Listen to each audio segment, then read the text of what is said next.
di balik cerita, menghadirkan cerita di balik cerita. Klik like dan subscribe untuk berlangganan.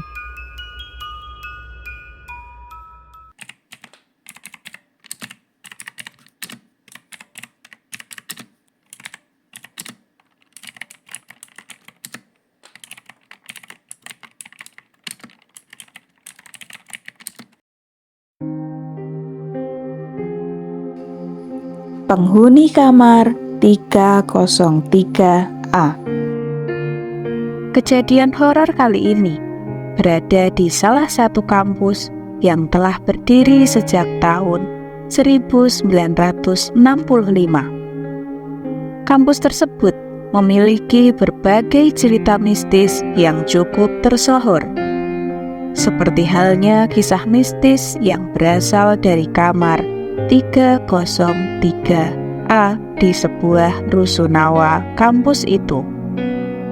Kejadian mistis ini menjadi awal mula kamar rusunawa kampus tersebut terkenal menjadi angker. Sudah menjadi rutinitas bahwa seluruh mahasiswa baru di kampus tersebut diharuskan untuk tinggal di rusunawa selama kegiatan berlangsung. Tidak peduli seberapa kaya atau miskinnya mahasiswa itu, semua harus tinggal di sana untuk menjaga kedisiplinan sebagai mahasiswa baru. Konon, hampir semua mahasiswa kampus itu telah mendengar kisah mistis ini.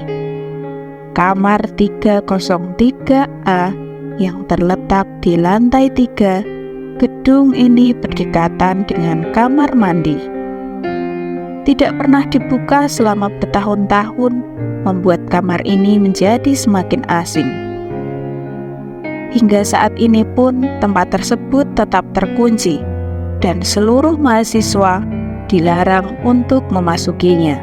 Ada isu yang beredar yang menyatakan bahwa dulunya di kamar tersebut ada mahasiswa perempuan yang mengakhiri hidupnya sendiri. Bahkan dalam isu tersebut disebutkan telah terjadi peristiwa keji dengan tindakan asusila. Tapi entahlah apa sebenarnya yang terjadi dengan kamar itu. Suatu hari ada seorang mahasiswa baru yang bernama Yuda. Malam itu, setelah kegiatan selesai, ia kembali ke rusunawa untuk menemui Banu selaku pembina yang bertanggung jawab untuk pembagian kamar. Ia pun bergegas mencari keberadaan Banu di rusunawa tersebut. Kalian tidur di kamar 301A dan 301B. Jangan ada yang boleh tidur di kamar lain selain dua kamar itu, termasuk 303A. Tidak ada yang boleh memasukinya, mengerti? Kalau kalian mau ke kamar mandi, lebih baik bersama-sama. Jangan sampai pergi sendirian, bahaya nanti. Ucap Banu dengan tegas kepada beberapa mahasiswa baru itu.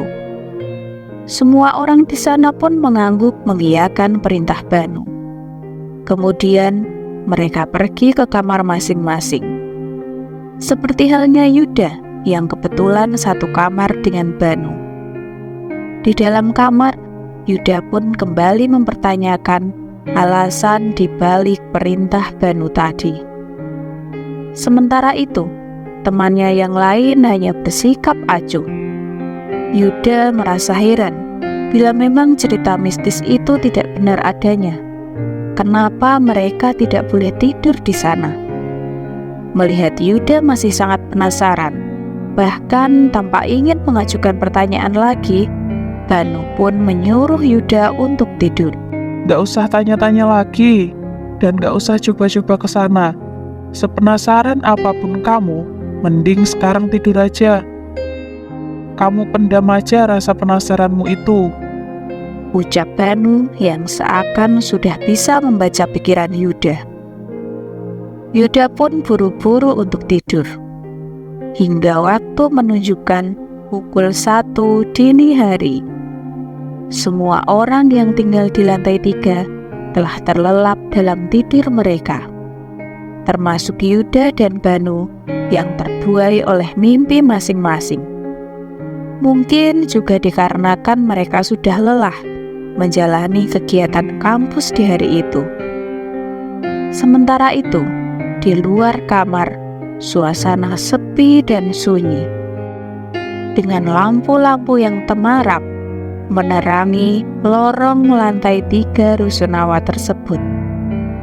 Entah dari mana asalnya, udara dingin tiba-tiba menyelimuti lorong dengan kabut yang entah muncul dari mana. Pencahayaan mulai temaram dan lampunya berkedip-kedip.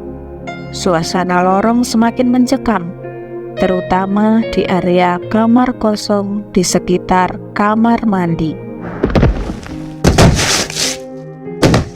Tiba-tiba, suara jatuh terdengar nyaring memenuhi lantai 3. Bahkan seluruh orang di lantai tersebut dapat mendengarnya dengan jelas, termasuk Banu dan Yuda. Keduanya melonjak kaget setelah mendengar suara jatuh itu. Mereka langsung bangun dan saling menatap. Banu dan Yuda lalu keluar dari kamar.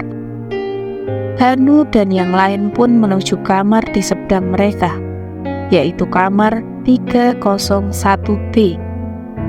Sesampainya di sana, Banu mengecek keberadaan seluruh mahasiswa yang ada di kamar 301B. Ia menghitung jumlah mahasiswa yang ada. Seharusnya memang ada 4 orang, dan ternyata hanya ada 3 yang ada di sana.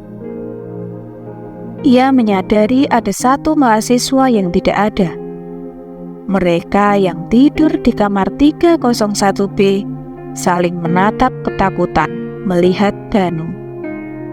Tidak ada satupun yang berani menjawab pertanyaan Banu, hingga seorang pemuda berambut pirang itu maju. Itu ya yang nggak ada di sini, Abi. Kemana dia? Masa nggak tahu? Kan kalian sekamar. Katanya tadi ke kamar mandi, tapi kami takut untuk menemani. Jadi kita cuma tunggu di kamar saja. Mendengar itu, Banu sangat kaget. Wajahnya memerah menahan amarah. Padahal ia sudah mengatakan untuk tidak pergi sendirian. Tapi ternyata Abi malah pergi sendiri dan teman-temannya hanya menunggu di kamar. Kan sudah dibilangin, harusnya kalian itu temani Abi. Jangan sampai dia pergi sendiri. Kalau ada apa-apa bagaimana? Ini sudah malam, bahaya kalau apa-apa sendiri. Ucap Banu dengan marah. Dengan kesal, Banu pun meninggalkan para adik tingkatnya itu menuju kamar mandi tempat Abi berada. Sebenarnya kamar mandi tersebut tidak jauh dari kamar mereka. Namun entah kenapa, langkah Banu, Yuda, dan yang lainnya terasa berat sekali. Seperti suasana di lorong itu berubah seketika. Bahkan terasa lebih dingin dari biasanya. Padahal di lantai 3 tidak ada jendela sama sekali.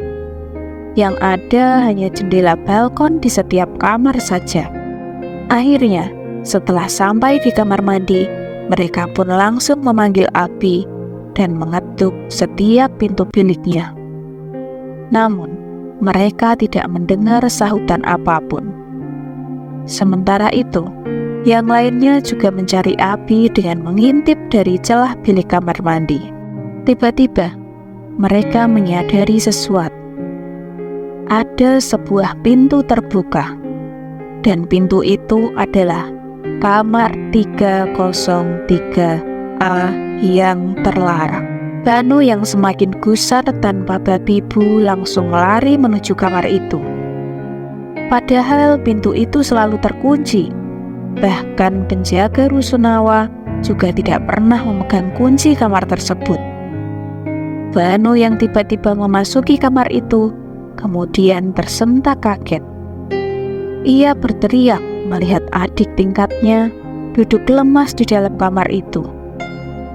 Abi duduk dengan wajah yang sudah pucat pasi. Nampak terkejut. Tubuhnya penuh keringat dingin. Bahkan kulitnya sudah mendingin seperti mayat hidup. Tatapannya pun kosong, seperti kaget, namun terpaku. Perlahan telunjuk Abi mulai bergerak ke jendela balkon kamar 303A. Bibirnya tampak bergetar ingin mengatakan sesuatu pada Banu dan teman-temannya. Di sana, dia di sana, ucap Abi. Semua orang menatap ke balkon yang ditunjuk oleh Abi. Tidak ada apapun di sana, hanya jendela yang terbuka dengan angin berhembus ke dalam kamar.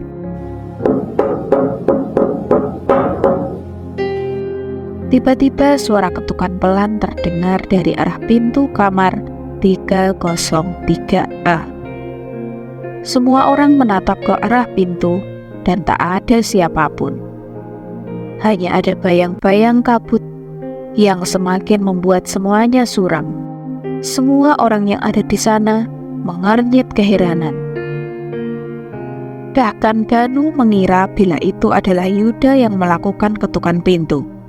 Sementara yang dituduh malah menggedikkan bahunya. Suara ketukan pelan kembali terdengar. Tetapi kali ini berbeda. Bukan dari pintu, akan tetapi dari jendela balkon. Semua orang menatap ke arah sumber tersebut.